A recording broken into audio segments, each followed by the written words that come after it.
Hello, I'm Geeta Gurumurthy. You're watching The Context on BBC News. Peacekeepers must be protected by all parties of the conflict. And what has happened is obviously condemnable. This is a densely populated district of central Beirut, and there's a growing feeling here that nowhere in the city is really safe. We were just sitting there like everyone else in our homes, and suddenly there was an explosion. My wife and daughter were under the rubble.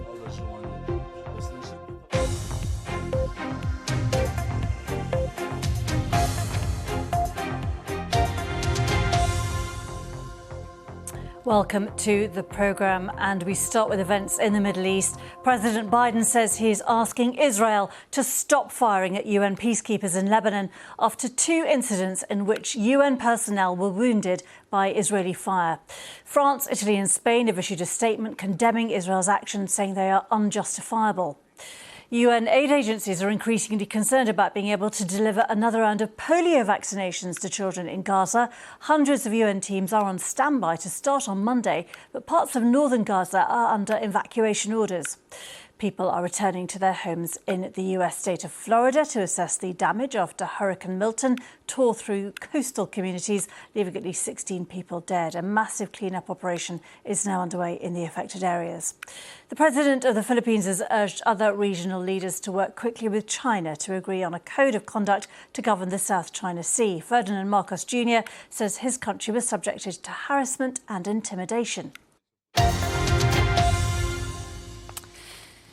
Well, in the Middle East, the US has added its weight to calls for Israel to ensure the safety of UN peacekeepers in Lebanon. It comes after two peacekeepers at the Ras Al Khanoukoura base close to the border with Israel were shot and wounded by Israeli forces.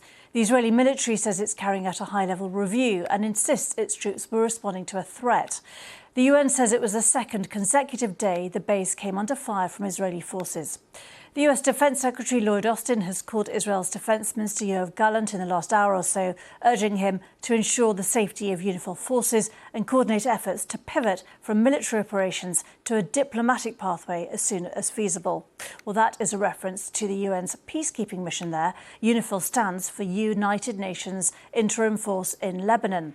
And this is what President Biden has had to say in response to a reporter's question at the White House a short time ago.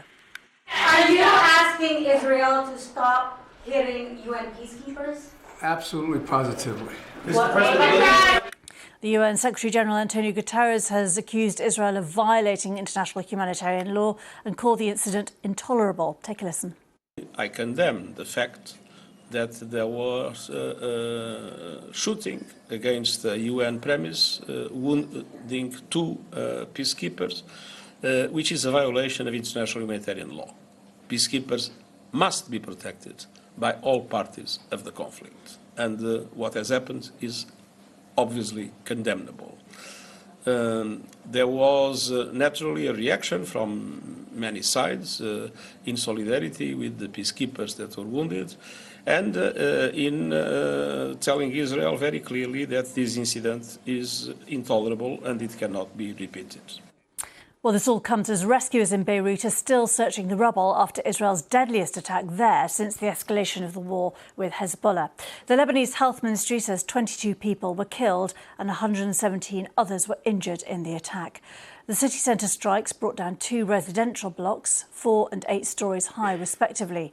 There was no warning from Israel to those sleeping as their homes were reduced to rubble. This local resident described the moment that the strikes landed right next to his house. We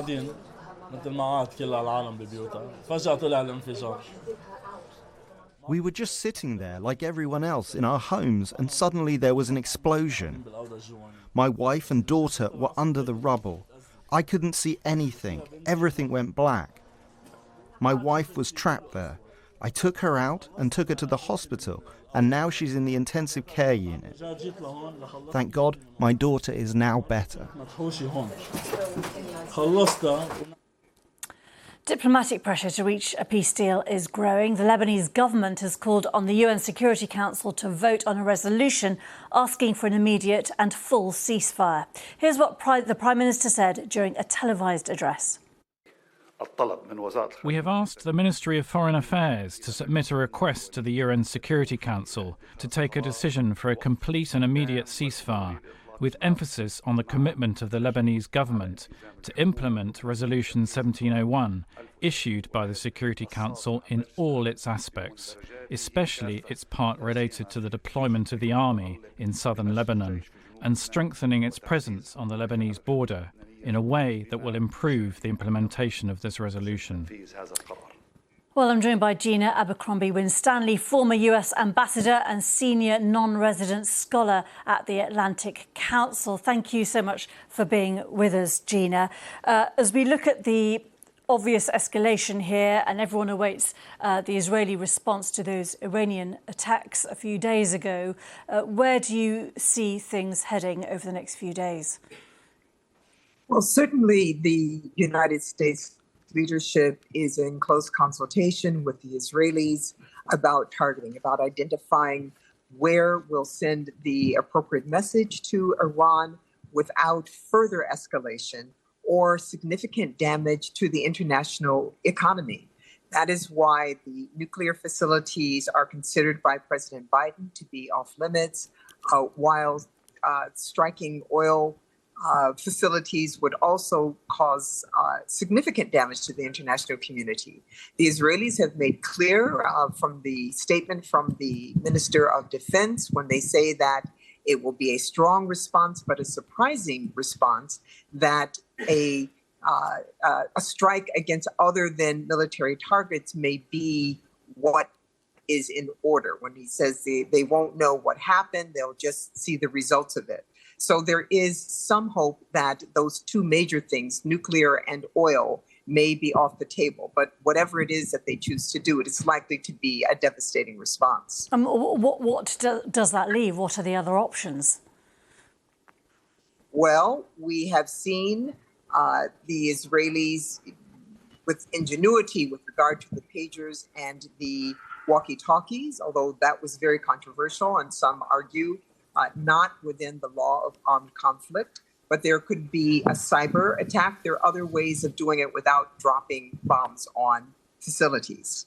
OK, Gina, do stay with us if you can. I just want to bring in our panel this evening because we are joined by Rina Shah, political strategist, advisor and former senior congressional GOP aide, and John McTernan, Tony Blair's former director of political operations. Thank you both so much. And Rina, if I can just bring you in on this question. We've seen a very short clip of President Biden being asked about the UN peacekeepers. And, you know, again, he's obviously, as everyone is in the West, I think, calling for restraint around the world. Obviously, everyone hoping for a de-escalation, but that is not the direction of travel. Has the US lost its political influence over Israel now? I believe there's a cautious optimism that's out there, especially amongst federal lawmakers, about what this Biden-Harris administration can achieve at this very, almost it feels like a pivotal point. Look, with the de-escalation comes talk of really then what is the path forward. And I think when we're looking down this sort of valley, there's not much that's clear that's been made to the American public in terms of messaging around how this administration continues to want to strive for peace, strive for ceasefire, of course, in many ways, and then also just a long-term handling of these terrorist organizations. What is the United States' place in the world? I see a lot of uncertainty in the talk inside the Beltway, but I also believe right now that a great deal of faith has been lost, particularly on the Republican side, of course, about how Biden can really make any kind of inroads towards peace or any kind of positive progress in the amount of time he has left in office. And John McTernan, to what degree does the UK, to other European nations, again, we've heard statements from political leaders today, again, calling for restraint, for a diplomatic path. Obviously, there is some military input from the UK, for example, but to what degree does that count in terms of influence on any of the parties in this whole conflict? Look, I think the question that Rina asked was what is the way forward? And I think that's the question the UK government are asking, is the question the UK is asking of its partners, the European Union and its partners in the US.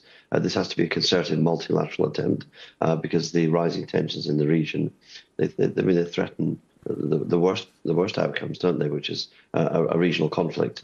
And this conflict is growing and moving, and this has to be one where, calls for restraint are the right things to do, but actions behind the scenes, diplomacy, the UK has to use all its influence, but you do it in partnership.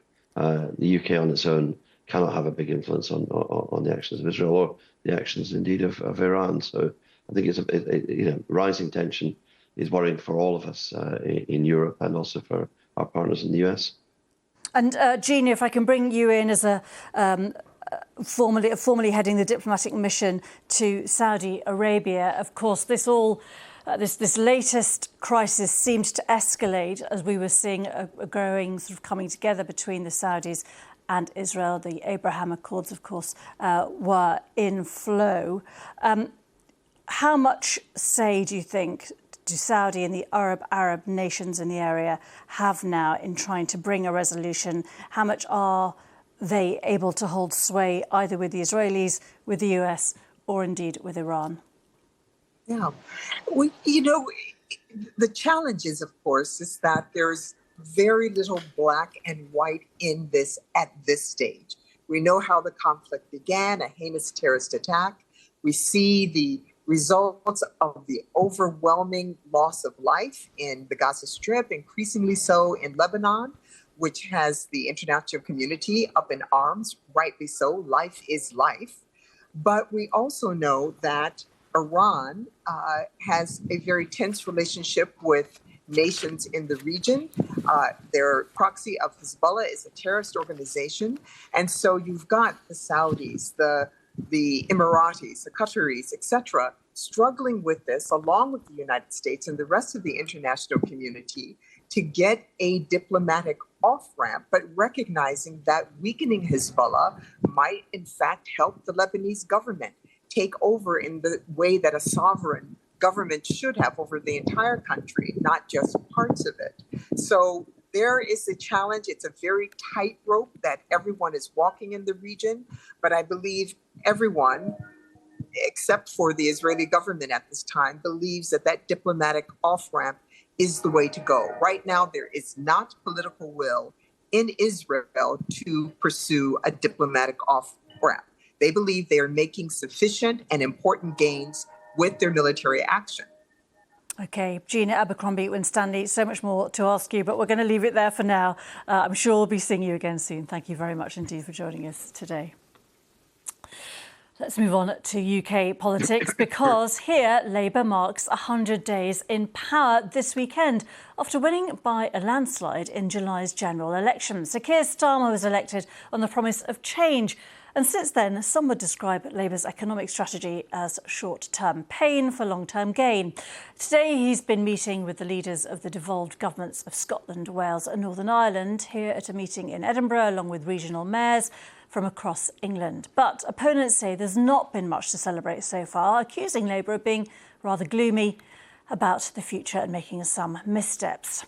Well, whilst only a fraction of the way through this Parliament, of course, it has been eventful in the last few months, and that period has taken its toll on Labour's popularity. So how have they done so far in the view of the public? Let's have a look at the latest polling data. After just 3 months in power, 6 in 10 people, or 59%, disapprove of the government's record so far, with only 1 in 6 approving. Keir Starmer's popularity has also sunk, with 63% of people in the UK seeing him unfavourably and just over a quarter still holding a positive view of the Prime Minister. Not everyone feels that way. Labour's Mayor of Greater Manchester, Andy Burnham, gave the BBC his verdict on the government at Westminster so far. Well, it depends the way you look at it, isn't it? I know the media will think in terms of, the stories and controversies and the things that go on in Westminster. I look at the fundamentals. Actually, I've been around in politics long enough to know that some controversies come and go. And to me, the fundamentals look good. Well, of course, many people are focused on what's coming later this month when the government presents their first budget. Sir Keir Starmer has already warned it is going to be a bit painful as they try and plug what they claim is a £22 billion hole in the public finances. But Labour has ruled out raising taxes on what they call working people, including VAT, income tax and national insurance. So what are the other options? One would be to introduce a so-called stealth tax, a means of raising revenue which isn't explicitly labelled or intended as a tax. The Institute for Fiscal Studies believes this could focus on tax thresholds, such as the amount of money you earn before any tax starts to be paid. Another route Rachel Reeves could take is to put up capital gains tax. This is charged on the profit made from the sales of assets that have been increased in value, like shares or second homes. Fuel duty is another option. That's the tax on purchases of petrol, diesel or other fuels. If they go for this, it could impact on what drivers pay at the petrol pumps. Another option is to reduce pension tax relief. Under the current system, basic rate taxpayers receive relief at 20% and higher rate taxpayers at 40% or 45%.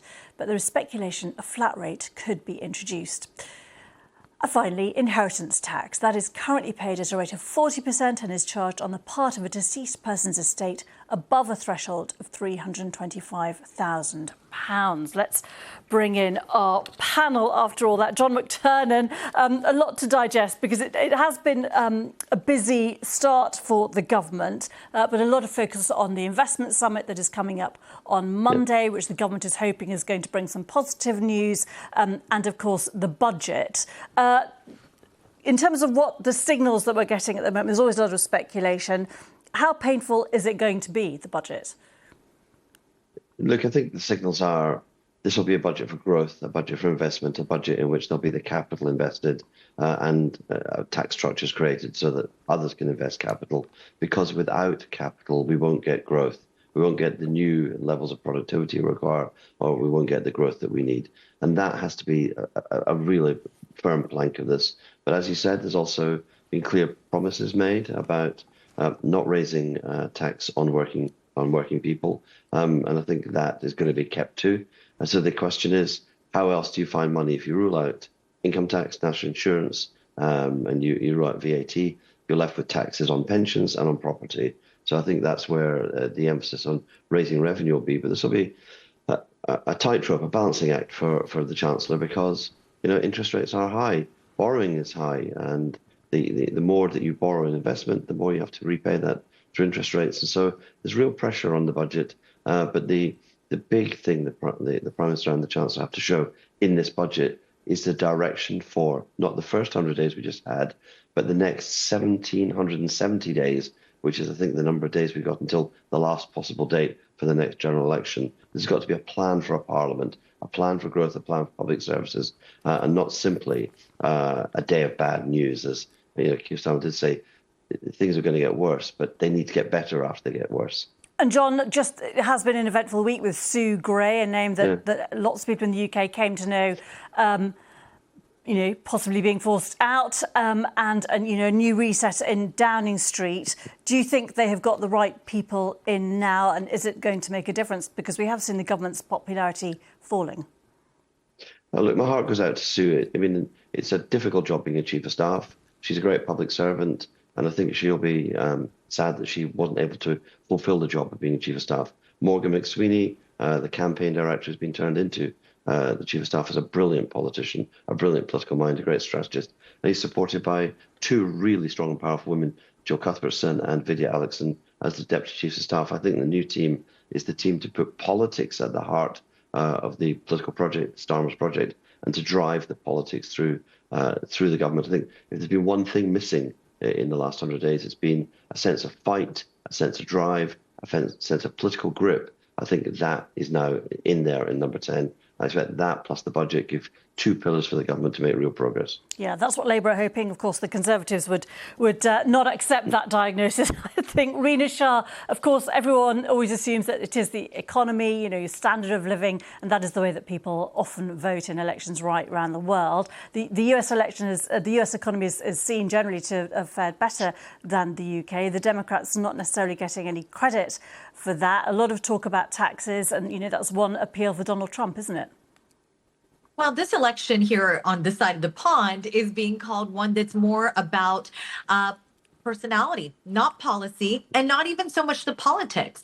You know, what we're looking at with this ahistorical condensed run by Kamala Harris, the current VP, we're looking at a situation in which we can't really game out what issue area she's going to do best with. Does she continue to talk black and white, the numbers that are looking really strong, that Bidenomics has been able to deliver? You know, on paper, the American economy looks really good, but evermore it's very much a feeling, right? And for the longest time, Republicans in Congress have talked about balancing a budget, driving down the national deficit, and people who would be more responsible with taxpayers' money coming from a federal level. Here in Washington, what we know, though, is that both parties are essentially the same and spending us into oblivion. If anybody's interested, please do look at the work of the Committee for a Responsible Federal Budget.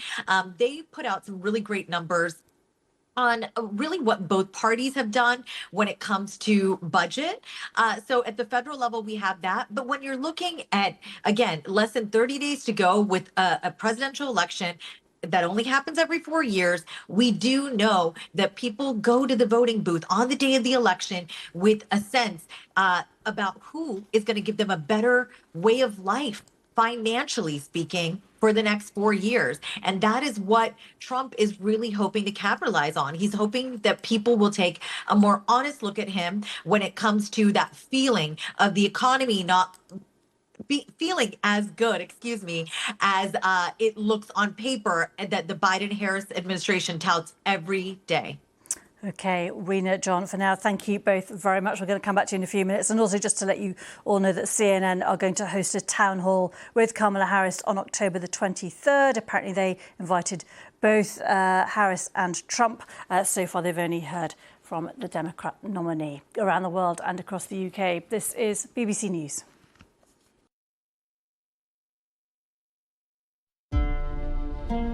You may have never met, but she is an ancient oasis where culture, literature, and art sprang to life. Her promise is to revitalize, always and in all ways.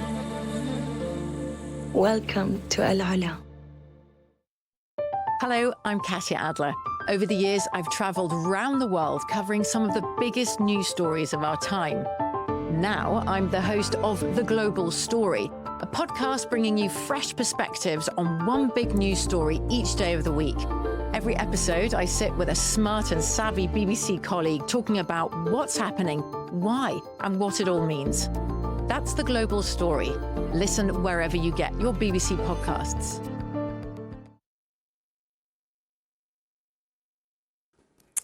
In the US state of Florida, people are returning to their homes to assess the damage after Hurricane Milton tore through coastal areas, leaving at least 16 people dead. President Biden has promised full federal assistance. He will travel to affected areas on Sunday to inspect the damage.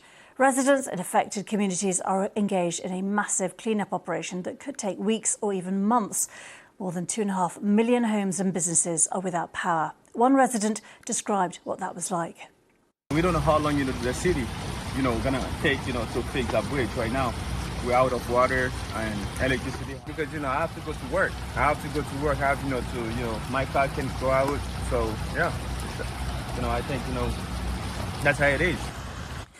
Well, many say they're relieved the storm wasn't worse. The state governor, Ron DeSantis, has, however, urged people to stay vigilant as threats still linger. We're now in the period where you have fatalities that are preventable. We have had fatalities because of interaction with downed power lines and water. We are seeing hazards that are still there. So please exercise caution. Well, Rina, Shah, obviously the human toll, the human stories are emerging and they're going to be watched, aren't they, by voters? But we've obviously got Republicans at state level. We've got, Joe Biden in the White House, both parties under pressure to do their very best here. Well, in this situation of natural disasters that were, of course, unforeseen, we do understand that places like Florida are going to experience disastrous events like this. I mean, that's why there's hurricane insurance and whatnot. Homeowners insurance, though, has been a topic of contention for Floridians for a while. There are Democrats I've spoken to in Florida who are angry at Governor DeSantis and at Republican legislature there for not having taken up serious bills regarding homeowners insurance and reforming that, and instead going for socially conservative issues like transgender, sort of anti-transgender legislation, if I can be so blunt. So let me say this. This is a really tough moment for American leadership. Not only does my heart go out to places like Asheville, North Carolina, that could have never predicted they'd see the true devastation they've seen. I mean, hundreds of lives have been lost between Hurricane Helene and Hurricane Milton now. Milton, of course, having made landfall in Tampa Bay area, was not as devastating as was expected at first. So that's a good thing. But from Helene, people are still reeling in North Carolina in particular. So what does the federal government do? Right now, it's a moment of severe political tension between Trump and the Democrats writ large, because what the Democrats are saying is that Trump is taking to the campaign trail and he's lying about Democrats having misappropriated funds that should be going to disaster relief under the Federal Emergency Management Agency, and those funds have been inadvertently or directly been given to migrants, illegal aliens, as he calls them. So again, this is a moment where misinformation and disinformation is running rampant. People are really desperate for leadership. And in many ways, Republicans are coming out of the gate being very bold about this, saying Kamala Harris, the current vice president, is a candidate right now, but she is not really meeting the moment in the way she should and could be doing for these people most affected by these horrible storms. So again, the politics of natural disaster, we are seeing the worst of it right now. And John, of course, governments, political campaigners and leaders face that pressure all over the world. We've seen it here in the UK, haven't we, where political leadership is really under scrutiny when emergencies happen. There's also, of course, the wider debate around climate change. Yeah, I just want to echo what Rina said about Asheville in North Carolina. My son spent a semester at UNCA. So, my heart goes out to the people of Asheville. It really touched our family to see the images of Asheville flooding. And look, I think, again, Rina put her finger on it, talking about Florida. There is a sense in which a disaster reveals the true politics. What is it that people want? People in Florida want the governor, everybody wants their government locally to protect them against the things that they can't protect themselves for. And so you need to get the insurance policies, the structure right. You need to get mitigation in place for climate change and climate crisis and flooding. You need to find all these, to be responsible as a political leader. You should be scanning the horizon, looking at the issues that might arise and preparing against them, because that's what leadership is about. Leadership's not winding people up and dividing them against each other. It's actually preparing for what can be seen that could be devastating. We'll be back with you both in a few minutes. John McTurnan and Rina Shah, thank you both very much for now. This is BBC News. Do stay with us.